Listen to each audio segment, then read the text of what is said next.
Hello and welcome to the CBB edition of the Super Show. I'm your host, Walter Waddell, aka Dub Deuces 85, joined by no one today, going old school, going to be rolling solo this evening. If you're watching live, I appreciate it. This was kind of an impromptu type of show anyways. Wanted to get back out there and start doing some shows for these slates. The slate breakdown for tomorrow is going to be done by my partner, Mike Cutry, who has been out at MSG partying it up today, so he wasn't available, and I was going to bug him about the show. If you guys are watching live, feel free to ask those questions. This is the real Super Show, and those of you who've been with me for a long time, I definitely appreciate that. So what I'm going to do is go through each game as we do. There is a nice little 7-gamer on the slate for tomorrow on DraftKings. Starts on time. We had a pretty decent slate this evening, so I'm just going to go game by game, kind of give you guys my thoughts, talk about KenPom rankings, KenPom projected scores, things of that nature. Also, if you're not a member of FTN, you should definitely consider it. We are offering the gold package right now, which is a niche sports type of thing. You get all of college sports, esports, NHL, all these niche stuff that we have a very good team for. We have a very big edge for, and we do a lot of damage with. You do get a discount if you use my code DUB, which is DUB. And it's one of the better packages that you can get. So definitely consider that if you aren't already.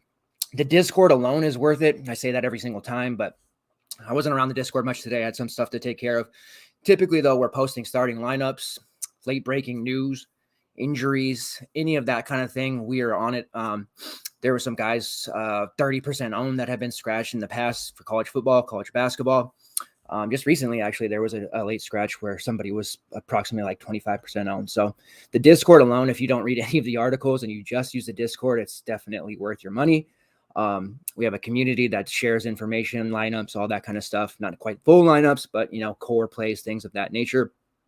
And we tilt. We have the best tilt community in the in the entire industry. Our tilting has won us lots of money, so that's the type of thing we like to do at Team FTN. All right, so I'm going to jump in and start talking about the slate here. Like I said, we're going to be very DraftKings focused. If you guys have FanDuel stuff you want to ask as you're watching, or if you're watching this on demand, feel free to drop them in the Discord or on Twitter or in the YouTube comments, and I'll answer those for you as we go. Uconn versus Virginia. First game on the slate. KenPom has it 70-69 in favor of Uconn. 146 tempo ranking. West Virginia 269. Uconn, there's a bit of injury, news that we have to clean up. Adama Sanogo looks like he's going to be out for a while. The soonest that he's going to be available is December 18th, 19th, somewhere in there. He is dealing with a pretty serious injury. So he's been there, they're rebounding, shot blocking, maestro. Not having him in the front court is tough. And then they don't have Tyrese Martin right now either. It seems like he's always hurt. I don't want to put the injury label on him, injury prone or anything, but the last couple of seasons, even dating back to his days at Rhode Island, he's seemingly always dealing with injuries. So kind of a tough loss for Coach Hurley to lose both of those guys. He does have to throw a couple of other players into the mix for more minutes. One of the players that's receiving more minutes is Jordan Hawkins, who's battling one of his own issue, or he was battling an ankle injury earlier this year. The youngster, he's played over 20 minutes in back-to-back games. He's only 3.8K. If he were to, start/get these additional minutes like he has been, he's definitely in play as a value type of guy. Looking at their last starting lineup that they rolled against Grambling State, it was RJ Cole, Isaiah Whaley, Andre Jackson, Jordan Hawkins, and then a Cook. So that's the starting lineup that we're probably going to see again, with Hawkins playing, roughly 20, 25 minutes. As a freshman, he's definitely in play. They're also using Rasul Diggins and a little bit of Samson Johnson, who are a couple of freshmen as well. As far as core plays go in this, I would probably look at RJ Cole at 7K. The pricing is really condensed. So DK, this is more like the pricing that DraftKings had last season. At the beginning, at the beginning of this year, it was really brutal. Everybody's priced too cheap. Now they're kind of putting everyone in this bucket where we're not getting these players up to 10K as much as we were earlier in the season. Last year, it was kind of like this 9K to 6K range, and everybody was kind of jammed into those buckets. So it seems like that's what we're going to be seeing now over the next couple of weeks. There's still going to be some overlap. There was a ton of overlap tonight. I actually had the same exact lineup as a lot of people from Roto Grinders, which I never like to have happen, but it did happen. So sometimes pricing forces it. With that being said, RJ Cole at 7K against West Virginia is certainly in play. He scored 37 plus fantasy points on DraftKings in 4 of his last 5. And that's not just against, the Grambling States of the world. One was against VCU and once against Auburn. So he's definitely putting up a lot of points with Tyrese Martin not in the lineup. These things are big time for him. As far as efficiency rankings go, Cole does have a 24.9% shot rate, 23.4% usage rate, and a 25.8% assist rate. Sanogo had the 28% shot rate, so that's going to be absorbed a lot by Cole, and then a little bit about Hawkins, whose shot rate is up to 23.7% now. So Hawkins is definitely the guy that I'm primarily looking at from this team. I think a cook at 3.6 is going to be somebody that's pretty popular. I would say I'm hesitant to necessarily go all in on a player like that. He definitely has upside. Obviously, he showed that in the last game. As far as fouls go, he does have a fouls called rate that's only in the 2.5 area. Last season, it wasn't that high either, but he's had these games where he's not on the floor for that many minutes. And when he is, he's had some foul issues in the past. So against the West Virginia front court, they're not world beaters like they have been in the past. I think he'll probably be okay. I do like Hawkins just a little bit more, depending on the build that I'm going to go with. And then you have, Jackson, Andre Jackson, who was there at 4-2. He was pretty chalky a couple of slates ago against Auburn. He didn't do that well. His minutes are pretty consistent. He's going to play a lot. He's not a big shooter. He does have a decent rebounding rate, and he does some other things, but he's really not a very appealing player to me overall. His defensive rebounding rate is in the 25%. Has a block rate of almost 5%, a steals rate of 3%. So he definitely does the little things well and can pay off that price tag, but I think I would just rather save a couple $100 and go with Hawkins or a cook. On the West Virginia side, they're really pretty concentrated as terms of like who's going to score. It's a little bit different looking than last year. Taz Sherman, who shown flashes last year of being this big time scorer, has been that way this year. 31.4% usage rate, 33.5% shot rate, 21.1% assist rate, and a steals rate that's hovering around 3.5%. The big thing for him is he's drawing 6.3 fouls per 40, generating a lot of points at the free throw line, which we like. Last year, he drew about 5 fouls per 40. And anybody who, when we paid these types of prices for, he's in that 7.5 mark, that can get us freebies at the foul line is somebody I want to have, especially in a game like this. That's probably going to be close. We saw it tonight with a couple of players getting those, those free throws at the end, 5-6 extra points. This goes a long ways towards cashing or not. So I'm definitely, a fan of Sherman. Do I like other matchups on this slate? Definitely. But he's a guy that I think was going to be probably a little lower owned than maybe he should be. So he makes sense as a tournament play. He's not quite the posh play of the day like Eli Scott was, but I definitely think he's okay. A couple of other guys to potentially look at. Let's pull up the starting lineup that they used last game. In a win versus Radford. So they're running Sherman, Jalen Bridges, Kedrian Johnson, Kobe Johnson, who is a freshman, and Isaiah Cottrell, who's another freshman. They are bringing the ODU transfer Malik Curry off the bench, and Gabe also behind off the bench, who is really just not a factor ever. They do have DePaul transfer Polycap as well, and Sean McNeil has been injured. I believe he missed the last few games. So if he's still out with that lower back injury, then they will likely bring in, again, Cottrell and Kobe Johnson off for starting. Kobe Johnson is only 3.3K, played 19 minutes against Radford. He only had 9 fantasy points. He is a freshman. He's a very raw freshman. So I think you want to limit your exposure to West Virginia to either Taz Sherman or Jalen Bridges, who had some really big games last year, some slate-breaking games. You see this year, he hasn't really put up big ones against Pittsburgh. He had a nearly 40 fantasy point game. But other than that, he's been hovering around the 18 to 20 fantasy point mark. At 6'2", I just think we can spend our money a little bit better. Let's go to Indiana and Wisconsin. Ken Palm has it 68-64 in favor of Wisconsin. This is definitely a game that I want to be targeting, especially on the Wisconsin side. They are very slow as usual, 302nd in pace. Indiana is 116th. We will start with the Indiana side, where even though Wisconsin is a good defense, a slower pace, you can expect heavy ownership on Trace Jackson Davis, who I will refer to as TJD for the remainder of the segment.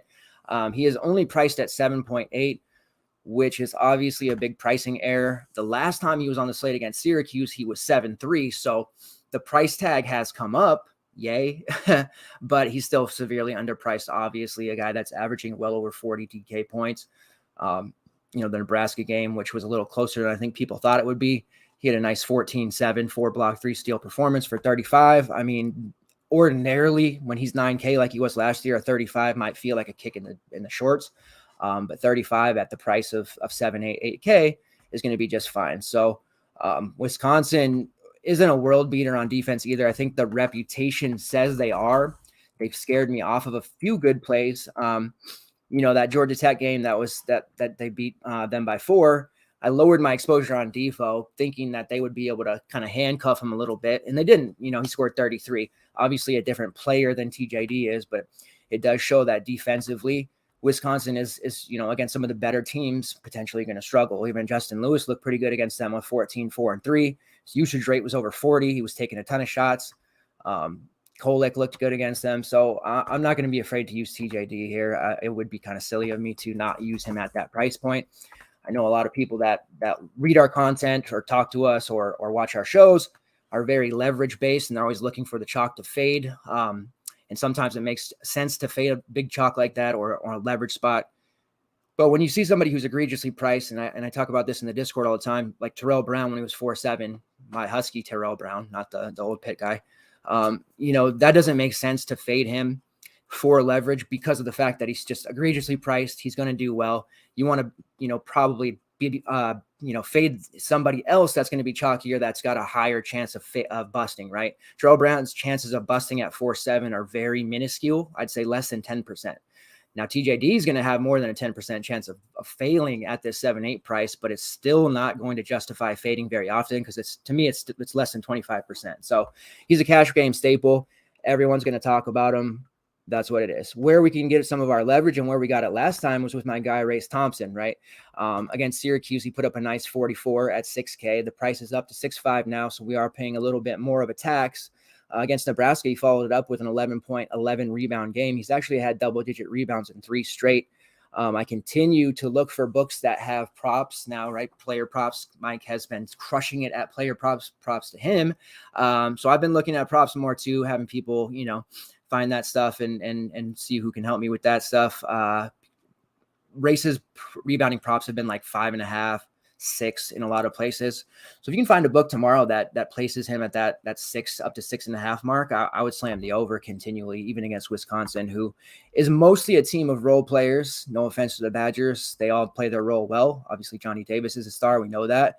But I just really like Race Thompson. I like the coaching staff they have. They put him in a good position, and he's playing 30 plus minutes a game in close games. So I'm definitely going to have exposure to him. I don't expect a lot of ownership on him at 6.5. People are going to look at that price and think that's a little too much, but he's clearly the number 2 option on this team right now. Xavier Johnson came over from Pittsburgh.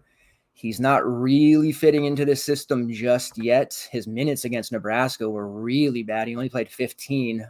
He struggled quite a bit against the Syracuse zone. He struggled quite a bit, even though his assist number was good. He had 9. He did have a very high career average of almost 5.5 assists against Syracuse in his career, but the scoring just hasn't been there as often. And I'm pretty concerned about him. So I'm not going to be using him at 5.9. Obviously, he was a lot more appealing at 5.1 recently. But I think that Race has just kind of eclipsed him when everyone thought XJ would be the number 2 on this team. They also have Parker Stewart, Miller Kopp, Michael Durr, all these kind of role players that are very cheap and maybe tempting for, some of your GPP alt builds, but there's not a ton to like here. I did notice that freshman Tamar Bates played 24 minutes in the last game. He scored 13, didn't offer a whole lot else, but he is a kind of a high lineage type of freshman that's going to play a lot for this team as the season goes on. Prior to the Syracuse game, he had 4 straight over 20 minutes. So they're trying to put him in spots to succeed. They know they want to have him as a secondary scorer off the bench, kind of what they thought they would have last year with Anthony Leal. That hasn't really worked out. So Bates is a guy that I would keep an eye on. I'm going to get asked questions about Rob Finney tomorrow. I already know. His price is appealing. Don't get me wrong. At 3-3, Rob Finney, if this is the Rob Finney of the last 2 years, I would certainly be interested. But you look at his minutes, they're really sporadic. The team's getting healthy. They're playing a lot of different young guys at his position, and he's just losing out. And he's been dealing with a leg injury, that may be affecting him. Against Syracuse, that would have been the prime spot for him to succeed as a career decent 3-point shooter, and he really didn't. Against Nebraska, he did play 24 minutes, so that's definitely something, to keep an eye on at 3-3, but I just think that we have some better value spots that we can look at. Even in the last game, talking about Uconn with a Cook or Hawkins, I would use either one of those guys before I would use Finney, just because I don't think the minutes will be there for him, and his rates really aren't that good. So for me, it's TJD or it's Race Thompson, possibly both. Slow pace. I don't really particularly want to be stacking against Wisconsin, but I definitely want my Race Thompson exposure somewhere. For Wisconsin, we used John Davis so many times last year between that 4.5 and 4.8 price. Obviously, their team was a lot different. He was a freshman. He was kind of, playing sporadically at times, but he was forcing his way into more playing time as the season went on. And anyone who paid attention knew he was going to be a stud. Maybe not to the level he's been so far. I mean, he looks like a damn fringe Big Ten player of the year right now. It may not stay that way, but he's certainly in the conversation at this moment. At 7.7, I think he's probably going to be heavy chalk again, especially against Indiana. He needs to be priced up at probably damn near 8.5, 8.6 at this point, certainly over 8K. So even though, pace wise and blah, blah, whatever, his usage rates are so high that you have to keep using him at this sub 8K price tag on DK. It's just too easy of a play until he butts. It's kind of like Christian Brown right now from Kansas. I don't particularly like playing him very much, but his price is still too cheap, under 7K, and he put up another 31 tonight. So until they adjust him, he's just going to be an auto play regardless of who he plays. That's kind of how I feel about Johnny Davis right now. Usage rate is over 31%. His shot rate's over 32%. He has an assist rate hovering right around 20%, and his steal rate is 3%. And as a special bonus, he's drawing 6.1 fouls per 40, attempted 39 on the season through 7 games. I write about it all the time. Guys who generate free points at the foul line, I want to jam into my main lineup as much as possible. Very, very simple process, right? Free points at the foul line. He shoots 83%. Thank you. He is 9th on the Ken Palm Player of the Year rankings as well. I don't think any of you can tell me you had that on your bingo card prior to the season. Brad Davison, I'm still not using Brad Davison in cash. He's played really well. He scores a lot. He's certainly the best shooter on the team. He has back-to-back games over 28 fantasy points. Opponents-wise, Georgia Tech and Marquette, it won't get any better than that. When you're seeing those teams on the slate, definitely stack against them, and you can see why. So Davis is going to shoot a lot. He's priced at 6.6, though. I think we can spend our money a little bit better. I would rather play Race Thompson at the same similar price on the other side. Maybe that's wrong, but I think it's just Jonathan Davis. I don't want to get into playing these Stephen Crowell, Chucky Hepburn, Tyler Wall types too often unless I'm running 5+ lineups. Tyler has really good peripheral stats that he can fill it up quickly. His price is up around 5.3 though, so it's kind of a decision. Crowell is too high at 5.2. I realize he put up almost 30 against Marquette, but you're typically going to see 10 to 15 from him. He did score 15 real against Marquette, and he's not going to score that many points normally. He's going to be dealing with a much tougher front court in Indiana as well. Hepburn at 4.3 I think is fine because he's going to play 30+ minutes. He looked really good. This is a kid in the future that is going to be a big time play, 7K type of player, and he's probably going to stay all 4 years as well. So I'm definitely a Hepburn fan. Shout out to Ty, who is a big Wisconsin guy, and my buddy Corey, who both told me about him prior to the season that this was going to be a kid to watch. Kind of just thought whatever, Wisconsin fans are going to say what they're going to say, but his playing time and his play has improved with each game. So he's usable at 4.3. And then, you're not using Carlson, Chris Vogt. I don't know why they even brought him in, but yeah, it's Johnny Davis for me. Pretty obvious, chalky to this point. Dayton versus SMU. This is going to be one of those games that I want multiple pieces of when the rest of the industry probably doesn't. Like tonight, for me, it was Loyola Marymount and Tulsa, which actually ended up having more ownership than expected. Not the Jariah Horn side. That was obvious. Sam Griffin's side. Little higher owned than maybe I thought with some of the other value. And then Eli Scott, who I was a really big fan prior to the slate, I did dub him with the title of the Posh Play of the Day. If you don't know, I know it sounds cheesy, but it used to be the sneak of the slate, sneak of the day, whatever you want to call it. People really like that. It developed into the Posh Alexander Play of the Day because Posh was always going off for us at that 5,700 to 6K range last year at 10% ownership, and it was only people that were in our Discord. So the play kind of just developed into the Posh Play of the Day and Cam Thomas and so on. So he did carry the throne or the title for us tonight with 38 fantasy points. So, and he was higher than I thought he'd be. He was like 30% in high dollar cash. So maybe I'm not as sneaky as I thought I was. But this game has some definite sneaks, some definite Posh-esque plays in it for sure. As far as tempo goes, Dayton's 337, nothing to write home about. They're slow. SMU 153. KenPom doesn't have it 71.66. Starting on the Dayton side, there is a player for Dayton. There's a couple, actually, that I have been targeting for dynasty purposes and season longs and redrafts. I know you guys probably very tired and bored of hearing me talk about dynasty and season long. You guys need to join the leagues with me next year. I do have plans for a dynasty league next year for FTN subs. So then we can all talk about dynasty together because it is kind of fun. But I know there's nothing worse than hearing people talk about dynasty leagues in NFL. So I'm sure it's the same in CBB. So I will try not to sidebar too much. Malachi Smith is an absolute just a stud for this team. And he doesn't really get a lot of hype because he's not a big time scorer and people are not really looking at Dayton too much. But look at what he's been doing. And I know people that haven't been playing on the slates or Dayton, they only been on a couple of slates. I think they were on a Sunday slate. People maybe not play as much on Sundays, NFL and whatnot. He's been crushing it. His price is coming up, but you look at what he's been doing over his last 5. He's averaging 32.5 fantasy points roughly. Minutes are good, over 30 minutes. Shot rate, not stupendous. And I know that's the first thing that a lot of people look at is, well, this guy's shot rate is in the teens or his usage rate's not that good. Like his shot rate right now is 16.1%. So right away, people are going to look at that, see his price and probably write him off. But we need to dig a little deeper into what this guy is doing. He does have a 31.7% assist rate, which is top 70 in the country. His steal rate is nearly 5%, which people will tell you that's not sustainable. It's top 40 right now. They'll say that, I don't want to roster a guy who's only going to get steals because that's just not sustainable. And then you just, you remind them of this kid named Posh Alexander, and then they get quiet real quick. So I don't really want to hear about steal rate not being sustainable.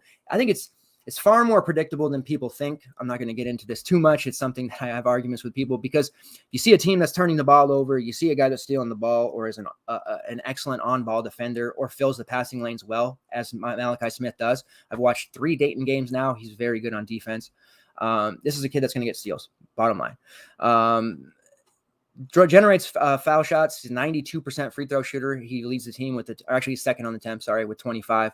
44% 3-point shooter. However, he's only attempted 9, so it's not like we're going to be, riding him for threes or anything like that. But just let's go over the box scores. Not something I typically want to lean on too heavy, but this just gets you an idea. Last game, I'm not even going to talk about points. He has been double digits points lately, which is a bonus. But 5 rebounds, 4 assists, 4 steals. Game before that, 7 rebounds, 5 assists, 5 steals. Game before that, 5 rebounds, 6 assists, and 3 steals. 5, 6, 2, 6, 7, 2. Give me these numbers all day, and then whatever he's going to give me on top for scoring, if it's 6 points, 10 points, if it's 15 like he put up against, a lower tier team, or 14 against Miami, I'll take those numbers all day. And I had him against Miami at 4-3. He was a guy that wasn't starting earlier in the year. Elijah Weaver has been mostly ineffective and disappointing for Dayton. And he's somebody that lost his starting spot. Bottom line, Malachi Smith is outplaying him and Weaver's coming off the bench now. Weaver's still cutting into his time. I think Malachi needs to play more like 35 minutes. Last game was a blowout, so he had a little bit less, but this should be a competitive game. And in competitive games, we're going to see him play a lot of minutes. Look back to the game where they beat Kansas by 1, that upset at HP. He played 34, the most on the team. And he had a good game, 10, 6, 5, 2 steals. He did turn the ball over 5 times. That doesn't really bother me too much on DraftKings. FanDuel, that's a problem. But I'm a big fan of Malachi. And he's not going to project that well when the optos load tomorrow and everybody's doing their thing. And talking about my model doesn't like him. Great. That's fine. I hope he doesn't. Just give me all the Malachi that I can handle against SMU, a team that will turn the ball over a bunch. As far as anyone else, names to know, Tamani Kamara, Georgia transfer, he's certainly good. The price is a little bit high for me. He's in play for tournaments, I think. Deron Holmes is a kid that I've kind of been, studying up on in the offseason. He was a dynasty target for me. He had a slow start to the season, and then they've got him priced way out because he's played well lately. 4 of his last 5, he's been over 20 DK points, but I'm not particularly trying to pay 7.4 for him necessarily.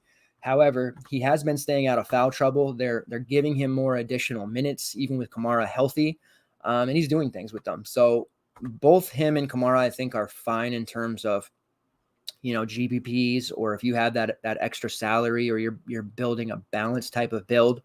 I think it's good. SMU's front court hasn't been that special.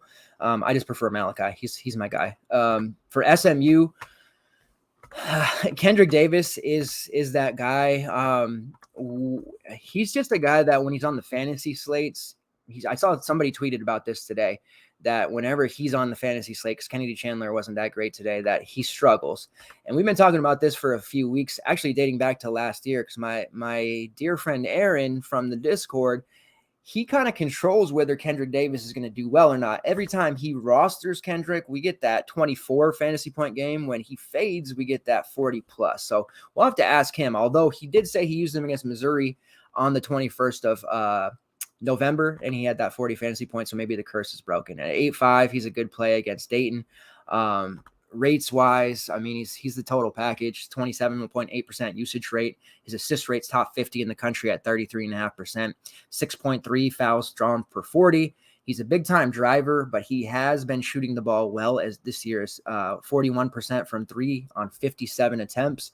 So that's definitely something that I like seeing. Last year, he shot about 37 for his career. He's been about a 31% shooter. So the fact that he's shooting in the lower 40s right now is definitely good to see.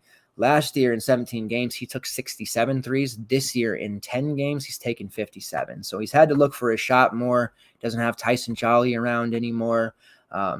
It's got the Weathers brothers there, but there's not really like any big time scorers next to him. It just hasn't worked out for Zach Nuttall, and I didn't think it would when he came over from Houston Baptist. He's obviously struggling up against upper tier competition, so Davis is just having to do more.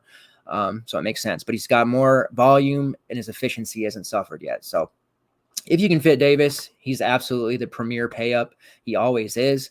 When you look at the other players in his range, Tyson Walker at 8.4, which makes no sense. He's not a Northeastern anymore. He's not putting up Northeastern numbers, so I don't know why we would pay that price. Nigel Pack, who's banged up. Mike Miles, who is always chalk, but he's 8K now, and he's just not a sexy chalk at all. And he probably won't be this time finally because his price is 8K, but I would just rather pay up the 8.5 for Kendrick Davis. So I expect Davis to be pretty high owned, just for the sheer fact that the pay-ups are pretty undesirable. As far as anybody else on the team, I mentioned Marcus Weathers and Michael Weathers. They're both over 20% in usage. Marcus Weathers has a 29% combined rebounding rate, 4.2% block rate. Michael has a 23.5% shot rate. His block rate is 7.2% in limited minutes. He missed a couple games as well. So really, it's just even though I want lots of exposure to this game, and it's a game that I want to target, and it's the one that I want to say, not that I've been calling OT games or anything, because the last 2 I've called didn't happen, but this would be the one that I feel like has OT potential. So I'm on Malachi and Kendrick. I expect Kendrick to be highly owned and Smith to probably be low owned. He's flirting with that posh play of the day territory. Utah versus TCU. Ken Palm has it 68-67 in favor of TCU, 293 in tempo ranking, Utah 182. So a couple of fairly slow teams, all things considering. Let me get in here. I'm just checking the comments. Sorry, guys. Do you like Utah money line versus TCU? I do, actually. That is, I've been messing with the betting more. Mike's been inspiring me to, and my betting tracker. It's one thing that we have, I should mention, on FTN. We have betting trackers. So anytime we load player props, prize picks, any type of bet at all, game sides, that is shown for you guys if you're subs. So definitely check those. I post in the Discord as well. My big one today was JMU plus 5.5. that obviously ended up not being much of a, well, I guess it was a sweat at the end, but for most of the game, it wasn't. So we can throw little things like that. I haven't pulled up spreads yet. I'm just pulling Ken Palm scores because of the nature of the show. But I would definitely, let me just pull it up so I don't sound like I'm saying something that is totally crazy. I do like Utah in the game. I mean, for what it's worth, let's see what the odds are though.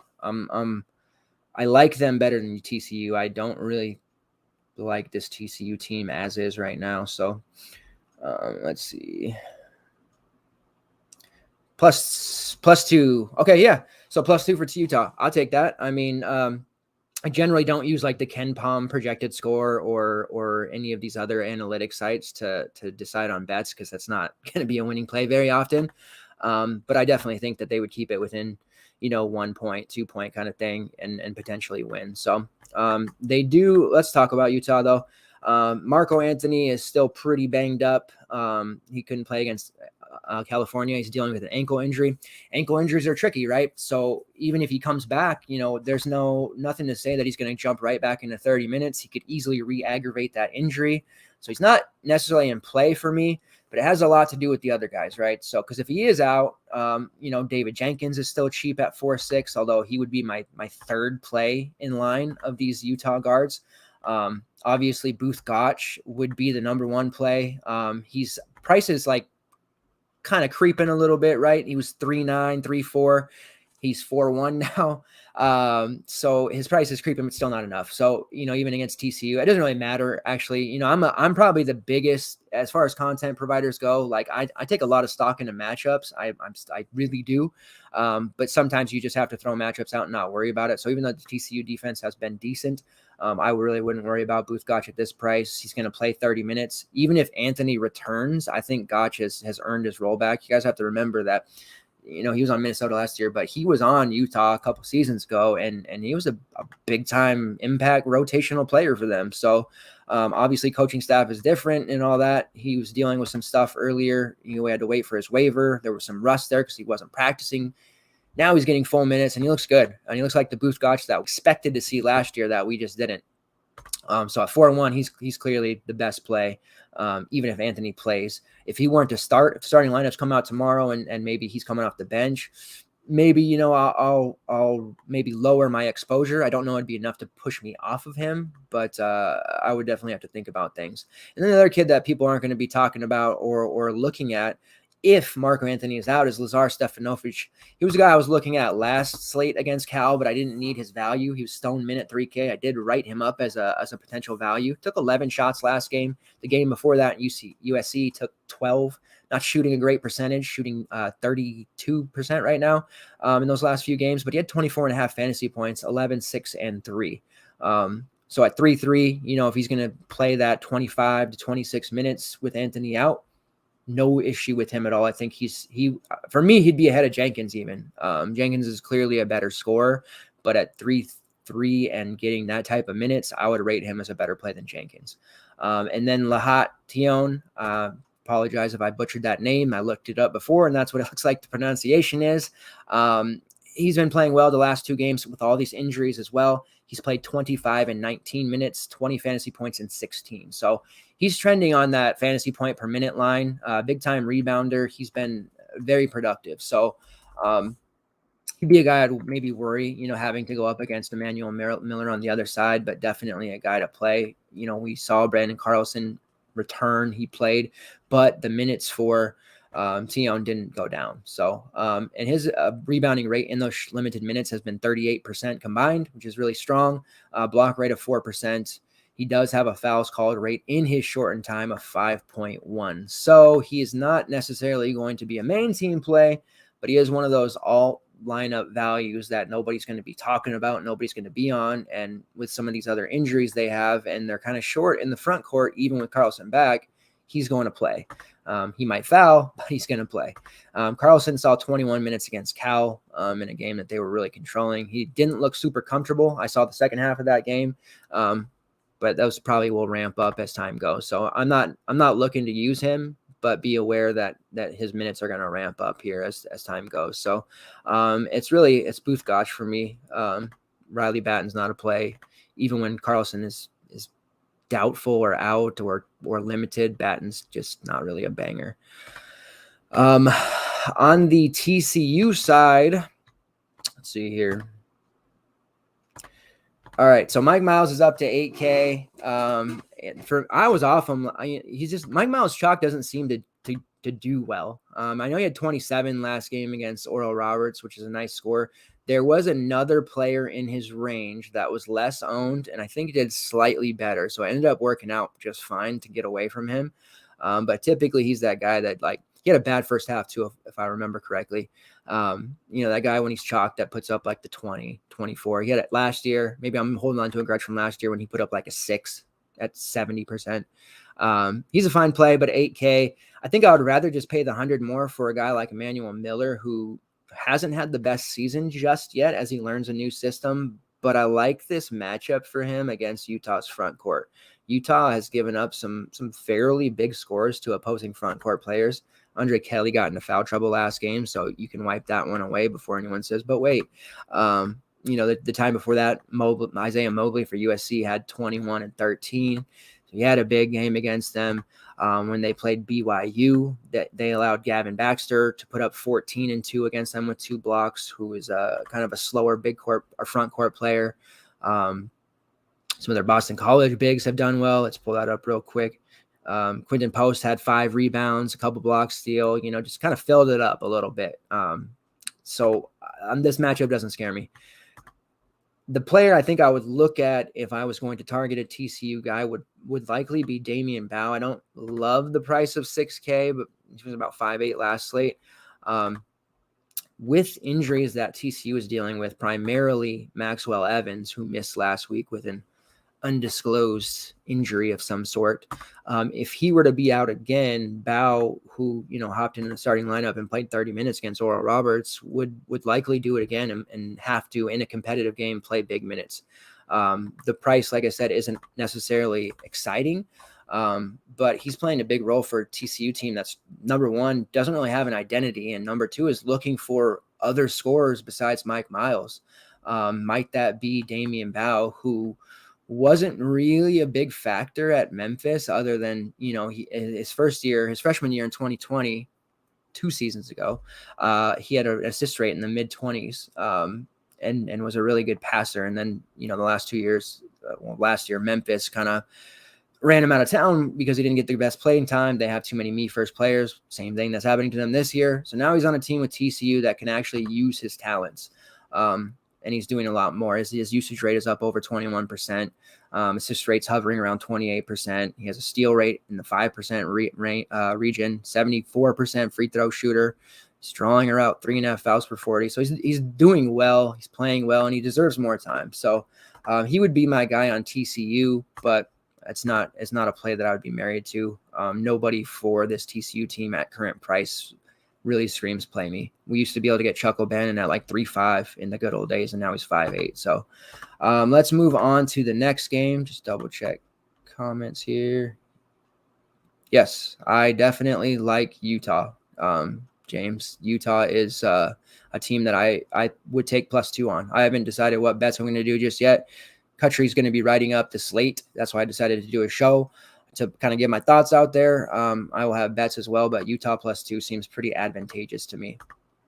All right, Marquette versus Kansas State. Ken Palm has it 75-71 in favor of Kansas State. Marquette, number 2 in tempo ranking, very fast. That's that Shaka Smart style.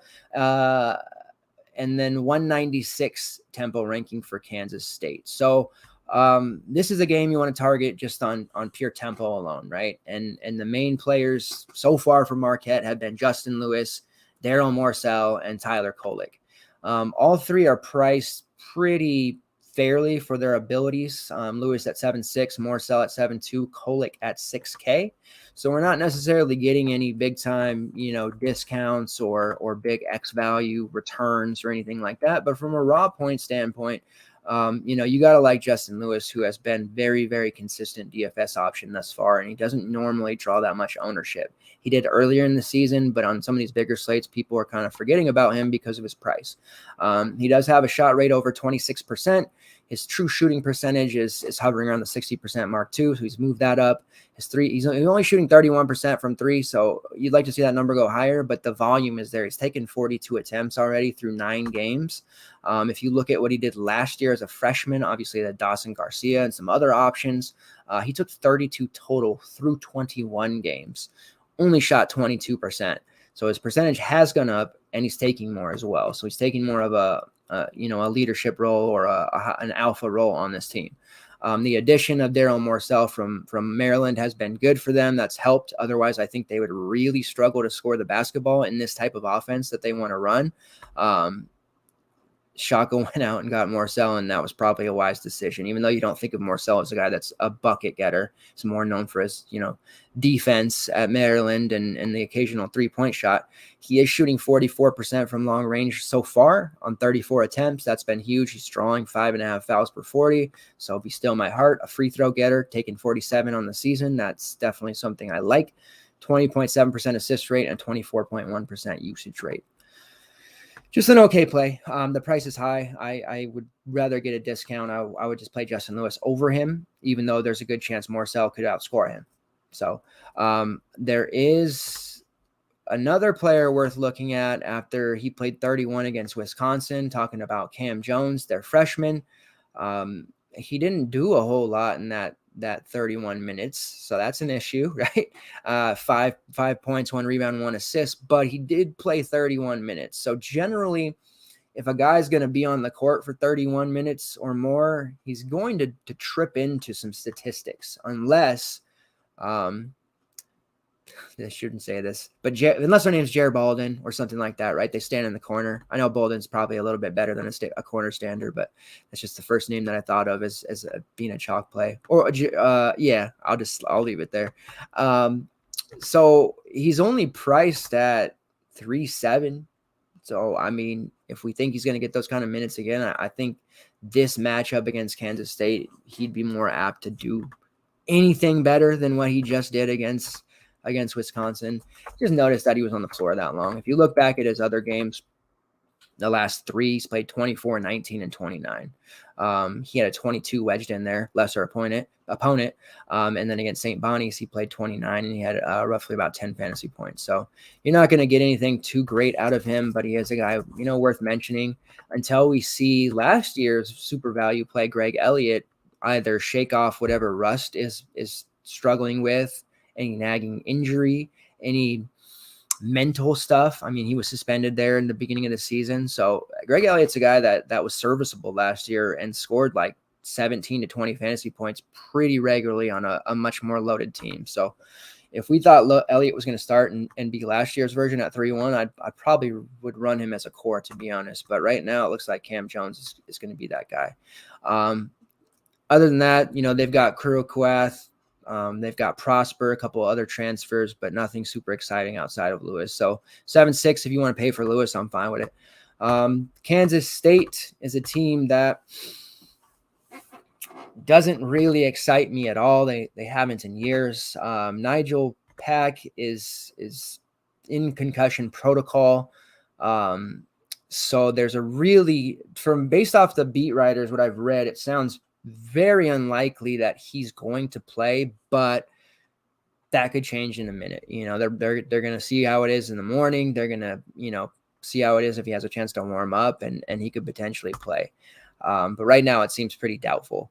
If he doesn't play, that's a boost, obviously, to Marquis Noel, Mike McGurl, Mark Smith. But these prices on these guys really aren't advantageous. I mean, can anybody seriously see themselves paying 7.6 for a player like Mike McGurl? And I'm not trying to be a hater. Early in the season, I had a new sub who thought, hey, Mike McGurl, he's pretty decent price. He's going to do a good matchup and it's going to do some things. And, they hadn't played in years past and they had to learn the hard way that Mike McGurl is just not a fantasy option at 4.7, let alone 7.6. So I just wanted to kind of tell that anecdotal story and let you know that I would never pay that price. And I don't think you should either. Marquis Noel, he's a transfer from Little Rock, and he was a big-time scorer for them. He's playing pretty well. He scored 30-plus fantasy points on DK in 3 of his last 4, and that's in, roughly 23 to 24 minutes a game. So he is doing what they're asking of him. They need a score. With Pack out, he's going to take a ton of shots. He had a really nice game against Wichita State last time out where he scored 16, grabbed 8 boards and 4 assists. However, they have him priced at 7.3, so we're not getting a lot of value there. But I do like him as a play that maybe goes a little bit under the radar. If you want exposure and you don't want to pay a ton, you could look at Selton Miguel. He's played roughly 25, 26 minutes over his last 4. He's coming off a 26 fantasy point game against Wichita. He's actually scored 20 plus in 5 of 6. So he's kind of quietly doing things. People haven't been probably noticing him at all. Let's take a look at rates to help you make the best decision possible for this team. Marquis Noel leads the team in shot rate with 28.8%. He has also got an assist rate of 28.9%, which is team leading, drawing 5 fouls per 40. We like that.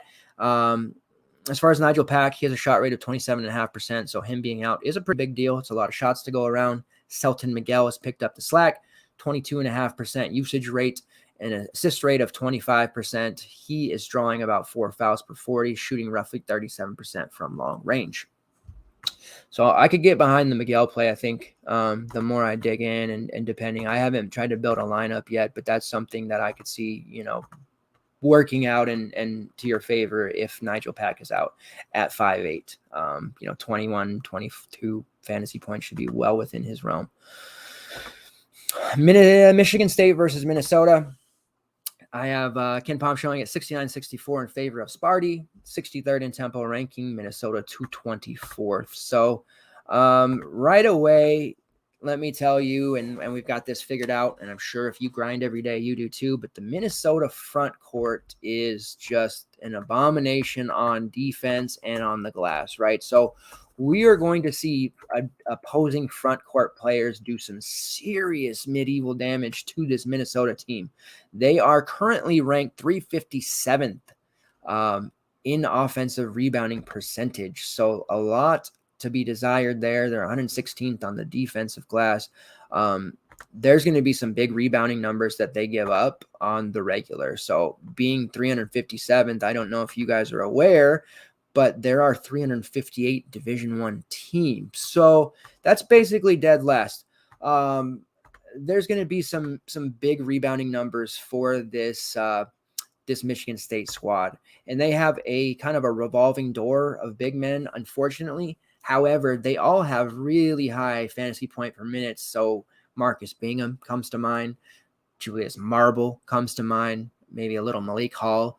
As these guys get, potentially 20 to 25 minutes, they're going to put up close to 30 fantasy points. Like I could see Bingham put up a big number. I don't know. I mean, 6'3" is kind of a rough price to pay for him, but I'm tempted to pay it in this matchup because I don't see how he doesn't hit close to 30 unless he fouls, which is obviously something that we have to worry about with this group. His fouls called rate this year is only 2.4 compared to 5.5 last year and compared to his freshman season when he had 5.2. So he has definitely kept his foul rate down so far. Let me find knock. So I'm interested. As far as rebounding rate goes, 35% combined. His offensive rebounding rate, which is the big one here, 12.5%. Defensive rebounding, 23.5 roughly. He has a block rate that's top 10 in the country at 14.9%, a steal rate over 3%. He is drawing 4.6 fouls per 40. Takes a little 3. He's taking 5'3", so he's not afraid to jack it up as a 7-footer. Big Marcus Bingham fan. I wish that these were still the 4-7 days. However, I guess I'm glad because if he was still 4-7 tomorrow, he would be universally owned 90% in all high dollar cash, and that's just not very fun. So I like Bingham. If you want to look at instead Julius Marble at 3.7, I think he has massive upside in this matchup, but the minutes are obviously not guaranteed. You would be hoping if that case that Bingham gets into foul trouble because Marble is going to play 15 minutes probably without any additional foul trouble to the other bigs in the rotation. But he's fully capable of putting up 20 plus fantasy points or ringing up a quick 4 or 5 rebounds and whatever he can give you there. GPP play mostly, but I definitely think he's in play. And then Malik Hall, who's only 4'3". You saw he's had some accelerated minutes recently against Loyola. He had 32 minutes in that game. He scored 34 fantasy points. Game before that against Louisville, he had 24 minutes in which he put up, He put up 26 fantasy points. So he is putting up big numbers when he plays over 20 minutes. And as I mentioned, he's going to definitely do some damage to this front court because Minnesota is just, they're very bad on the glass. Hall's rebounding numbers aren't as sexy as Bingham or Marbles. Marbles is 19.3% defensive rebounding rate, 9% offensive rebounding rate. Hall's sitting at about a 16% defensive and a 6% offensive. Still adequate, just not as sexy. And like I said, if he gets 22 minutes or something like that, he'll shatter. So, and I'm pretty close to putting him as a top value, depending on how I think the minutes will shake out, the rotation, fouls, anything of that nature. But you definitely want to target the bigs here. Tyson Walker at 8'4" is fairly egregious. I was a really big Tyson Walker guy when the transfer portal was ballooned up and he announced that he was going to come out of Northeastern. I thought he was one of the best, if not the best point guard. However, we have seen this before, especially in guys that played in the CAA, that's the Colonial in years past, when they move up to an upper tier Power 5 school and they have to play upper tier competition, they sometimes struggle. He does have good games in the past against teams like North Carolina when he was at Northeastern, but it just hasn't translated yet. I think he's still trying to find his footing. One thing he's done really well, and what they mostly need him to do, is be a dime dropper, and he does have a 38.8% assist rate, which is top 15 in the country. So his shot rate's, while it's 16%, they haven't needed him to be the scorer. He had a 30.5% shot rate when he was at Northeastern. Obviously, they needed him to be their alpha everything scorer. He did have a high assist rate there as well, 33.7%. But it's his job to run the offense, right? It's just the price has to come down before we can consider using him. 8'4", it doesn't make any sense because he's not going to score the basketball. Same thing can be said for Max Christie, who I really felt good about prior to the season. I thought he was going to be a big-time scorer. He's been pretty raw. Obviously, he's young. We kind of take these freshmen for granted sometimes when you get a guy like, Paolo Banchero or, Chet Holmgren, these guys who come out and they're immediately, putting up 30, 40 fantasy points. And it's just, that's the expectation for these freshmen. And we forget that they're still kids at the end of the day.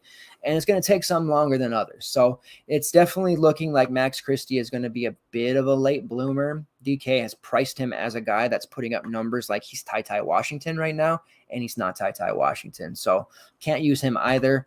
I would just go straight to the bigs here, and I would use Bingham, Malik Hall, maybe some Marble. Joey Hauser at 6'4" feels pretty bad as well. Hauser, since he's come over from Marquette, man, it's been a rough story. He did have a 41 fantasy point game early in the season, so we know he can do it. We saw him do it at Marquette, but it's been rough. And as long as they keep him at that price, it's an easy fade.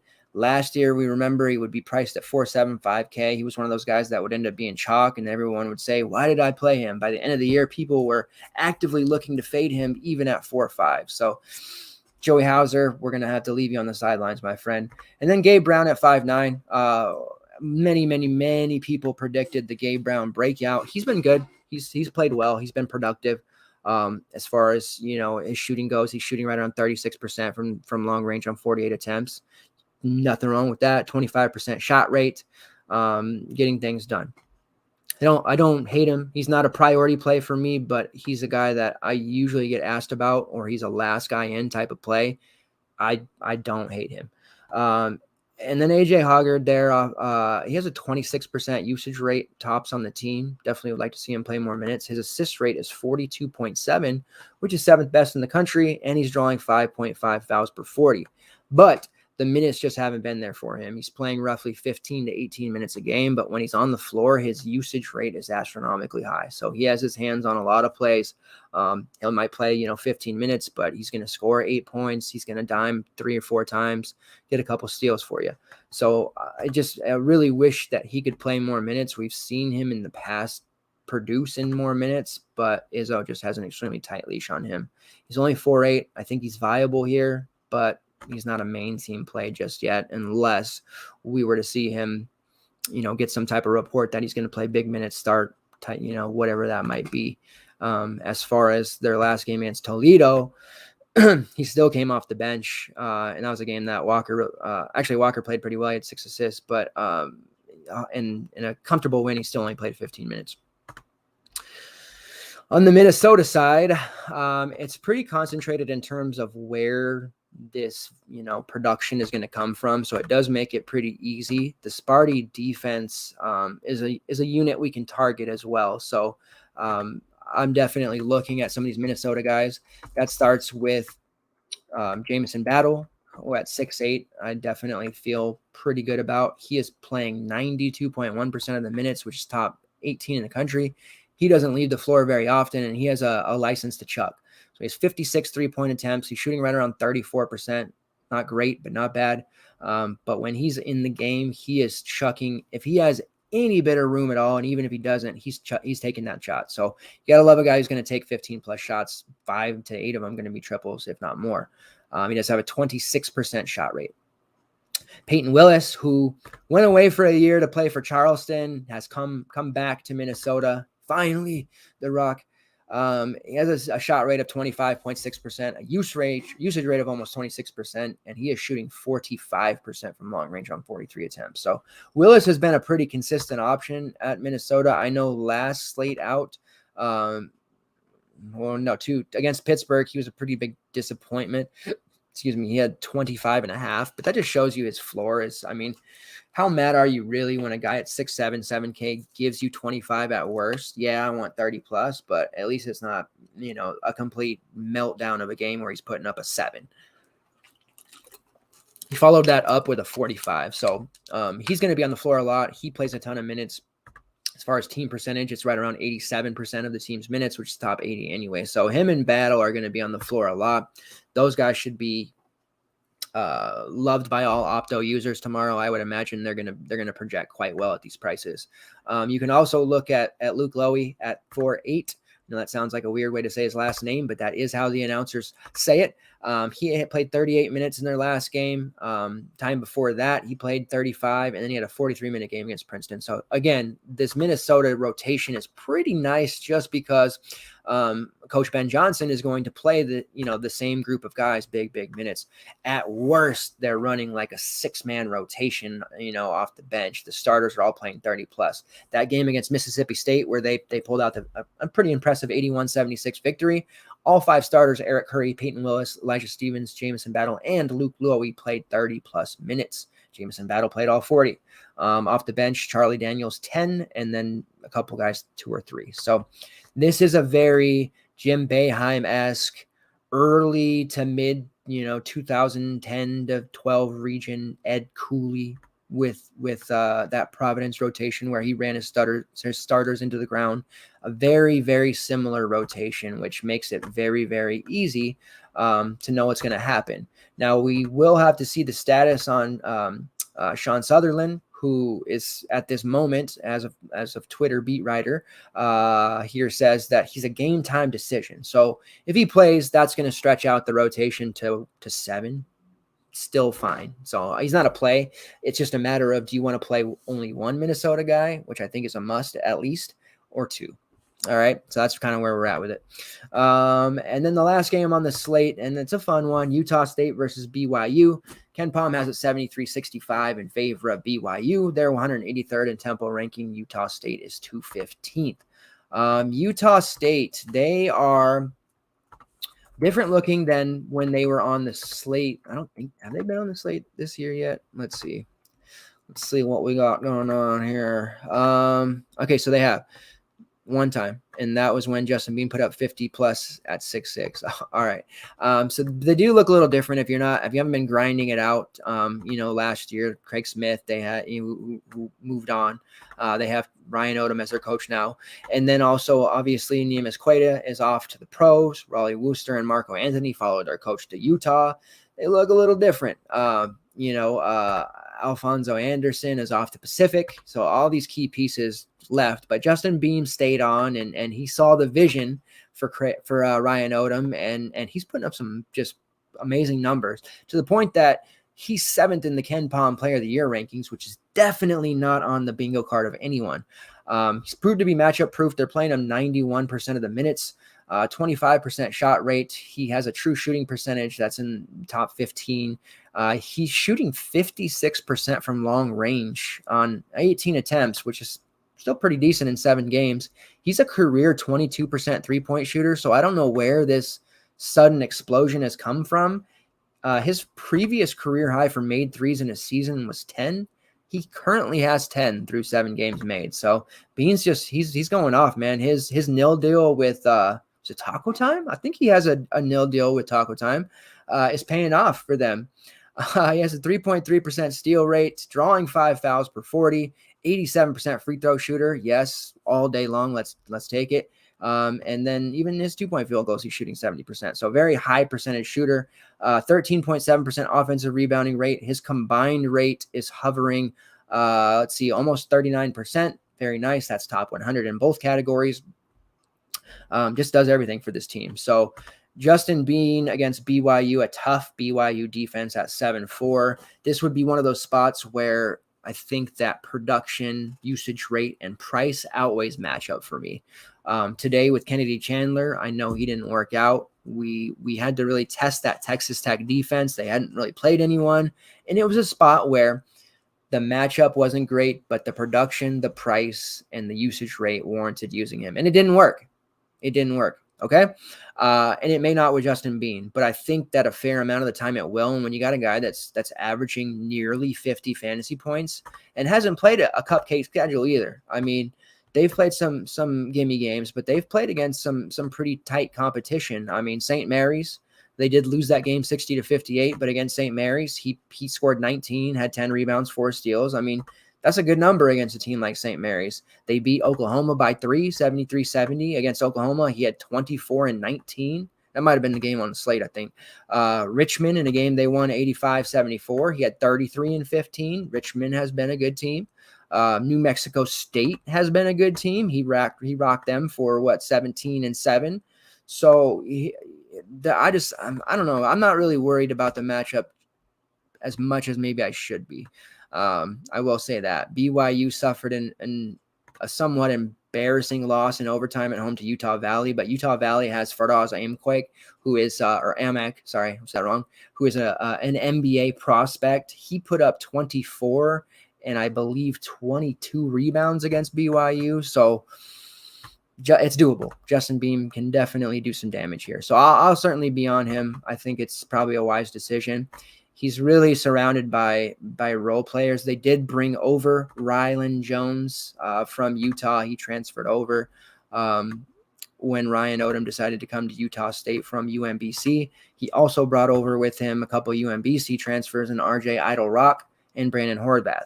Idle Rock has really struggled. I'm kind of surprised. I thought he would translate better. He's been a guy that was very productive, one of the better guards for UMBC. He's kind of just been a role guy for them. But Brandon Horvath has been a nice revelation. He has put up a good number as far as his rates go. He's shooting 50% from long range, has a 20.3% shot rate, drawing about 4 fouls per 40. So he's definitely been solid. And as far as fantasy points go, he's averaged right around 25 compared to Idle Rock, who's only averaged 13.5. So there's other options here you can use, but I mean, it's basically Justin Bean or no one against BYU. For the BYU side, it's a little more interesting. They have some really cheap price guys that are usable / viable, and then Alex Barcello at 7.5, which is clearly a misprice for what he can give you. He's another guy that should be over 8K. His usage rate's right around 21.7, shot rate's around 20.8. Neither of those lead the team. Tijon Lucas and Gavin Baxter have that honor, but he just does so much in other categories, and he's such a capable scorer, and he's an efficient scorer. Top 50 in true shooting percentage. He's an 88% free throw shooter. He draws 6 fouls per 40. He's attempted 48, which is 22 higher than the next person.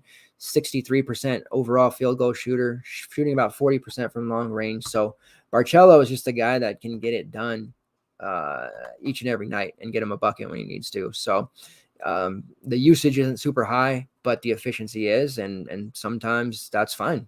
That's okay. So I like him a lot against Utah State. I would suspect a lot of people do, because he just looks very, very appealing to me at that price and matchup.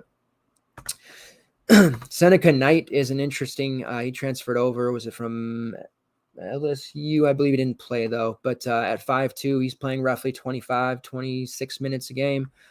He certainly has upside at that price of 5'2". I could see a little, GPP late night hammer stack for this game, potentially bring you home. There are some injuries to keep track of, or illnesses. Gideon George has been sick, so we'll have to track that. They have been out without Richard Harward for the season thus far. He's dealing with some cardiovascular issues. He was a really banger type of front court player that was just kind of a big nasty type of player that just banged around and got rebounds. So they've missed him, but they've had guys filling in for him quite well. Gavin Baxter tore his ACL in the game, I believe, against Utah Valley. That's a big loss because he was just coming into his own. Feels like he's been there forever. And so they're dealing with some injuries, and other guys have had to step up, one of which is Spencer Johnson, who at 4-1 has played 24 plus minutes in 3 straight games, has scored 22 plus fantasy points in 2 of those 3 games. Granted, Utah Valley, Missouri State, not the most tough opponents.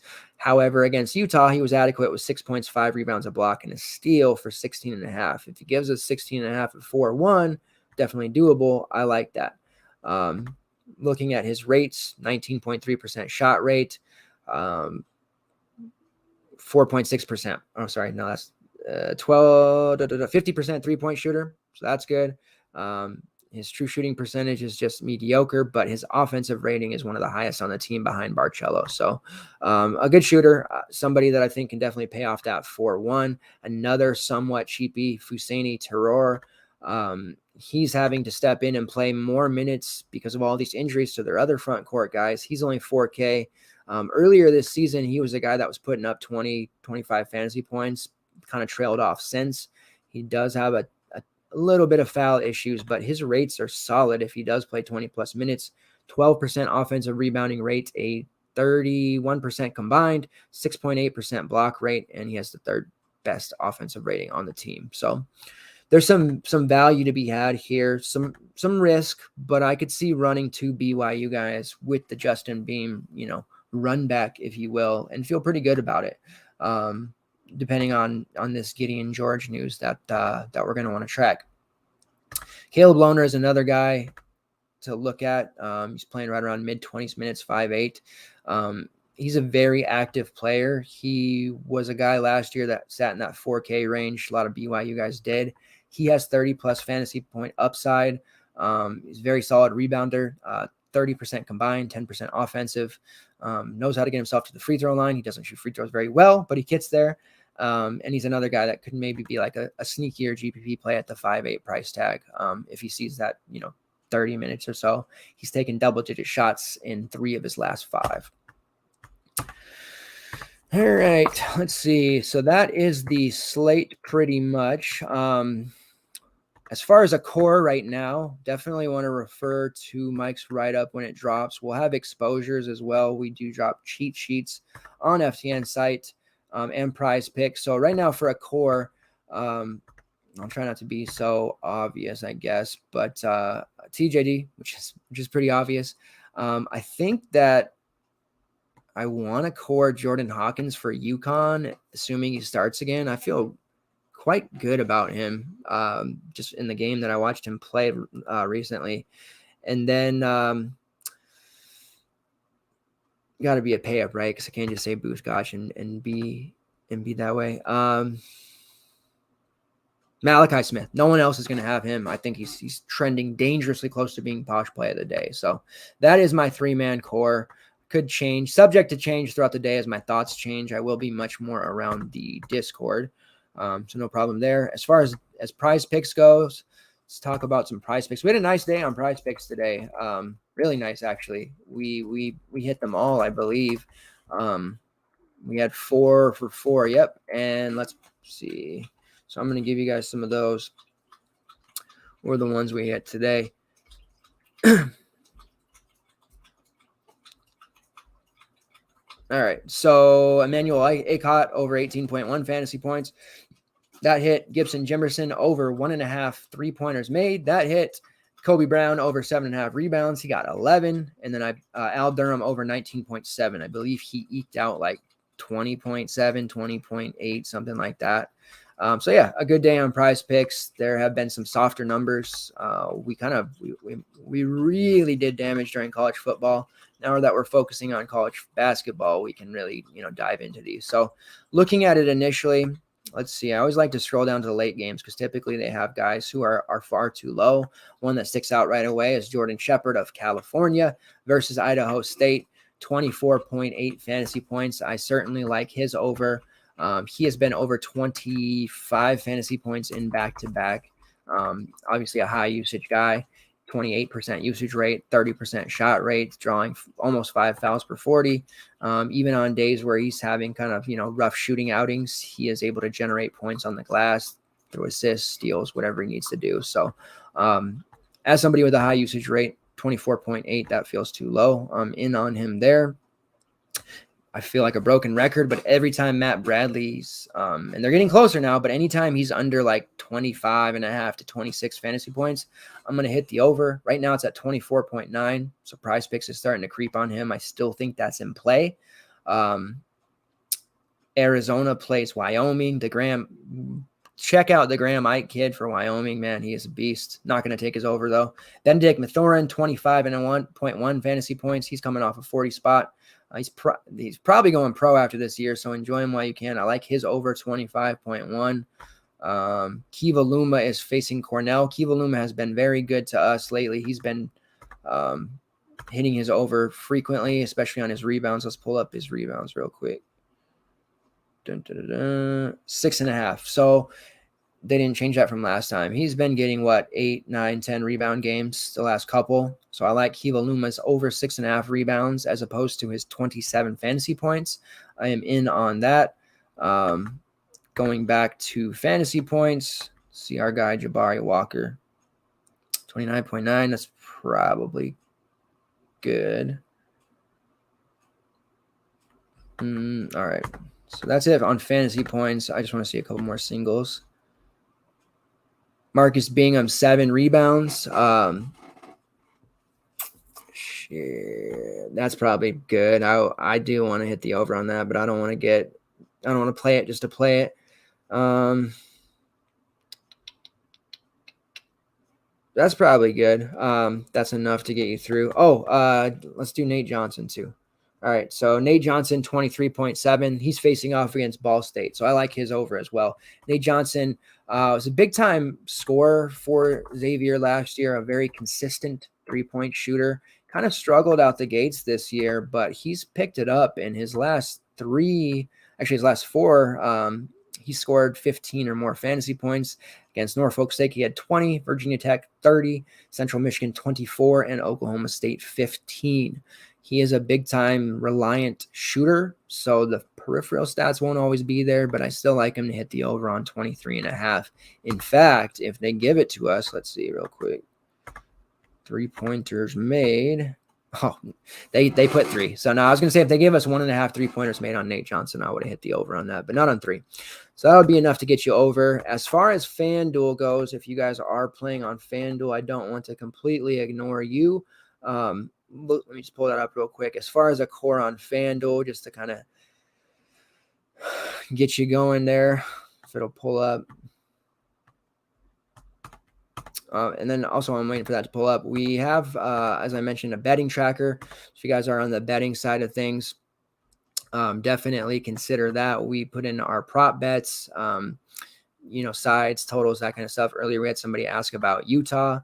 That is pretty much where I would be at there with the Utah money line. Okay, here it is. It's taking forever. Damien Bao at 4.8 would be a core for me. Marcus Bingham at 5.6, and then Johnny Davis. So there you go. There's the FanDuel love that I bequeath you guys. Thank you to those that watched live. I think that will wrap it up. Appreciate it. The original CBB Super Show. Going forward, we are going to try to do 2 to 3 shows a week. That is my pledge. Before the big slates, there'll definitely be a Friday night show for the Saturday slate. Typically, we'll try to get on Monday night for the Tuesday and then one on Wednesday or Thursday, joined by either A Stills or Mike during that time. So we have some banter. But I feel really good about things, and you definitely want to consider getting over to FTN Daily and joining us through that gold package where you get all the niche sports stuff. With my code DUB, definitely get a discount right now. Definitely the right time to get in. You still have January, February, March, a little bit of April, 3.5, 4 months of making some money off the college basketball. So appreciate it. You guys can get a hold of me, DubDeuce85 on Twitter, always in the Discord on the site as well. Or as I mentioned, just drop it in the comments there and I'll check the YouTube videos as we go. Thank you for the continued support and let's win lots of money tomorrow. Thanks, guys.